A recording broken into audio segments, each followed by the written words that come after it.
জীবনে কিন্তু অনেক রকমেরই কষ্ট পেয়েছিলাম, কিন্তু বয়ফ্রেন্ডের সাথে কাপল ডান্স করার বয়সে বেস্ট ফ্রেন্ডের সাথে কাপল ডান্স করার কষ্টটা কিন্তু আলাদাই লেভেলের গাইস। তো যাই হোক, আজ আমি সুন্দর করে সেজে গুজে রেডি হয়ে চলে গেছিলাম আমাদের কলেজে। কেন জানো? কারণ আজ আমাদের কলেজে এসেছিল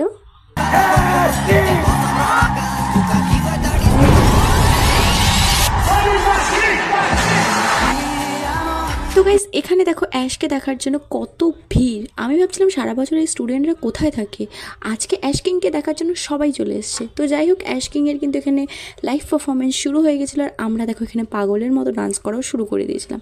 আর এটা ছিল আমাদের পুরো টিম, আর আমি এখানে আমাদের গার্লস টিমের সাথে ডান্স সারা বছর করছিলাম। শুধুমাত্র ইন্টারনাল আর অ্যাসাইনমেন্ট নেওয়ার পর যখন আমাদের কলেজ এরকম ভালো একটা বলিউডের সিঙ্গারকে নিয়ে আসে, তখন আমাদের রিয়াকশানগুলো ঠিক এইরকমই থাকে, আর আমরা ঠিক এরকম পাগলের মতোই ডান্স করি গাইস।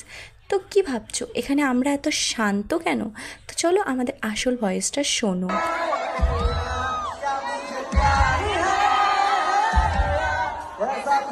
হ্যাঁ, ঠিক এরকমই পাগলের মতো আমরা চিৎকার করছিলাম। অ্যান্ড দেন অ্যাশকিংয়ের একটা স্যাড সং চালু হয়ে যায়, যেটা আমি রেকর্ড করছিলাম। আর আমি জানি না কেন আমার ফ্রেন্ডরা ভেবেছিল আমি ভীষণ স্যাড হয়ে গেছি। তো এখানে সবাই মিলে আমাকে ইরিটেট করা শুরু করে দিচ্ছে, আর আমি ভীষণভাবে রেগে গেছিলাম।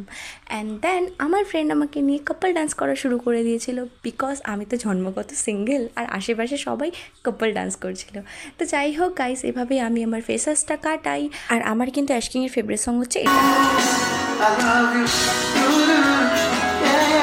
আজকের ব্লগটা এতদূরই ভালো লাগলে অবশ্যই লাইক কমেন্ট শেয়ার করে নিও, আর ফেসবুকে দেখে থাকলে অবশ্যই ফলো করো। চলো বাই।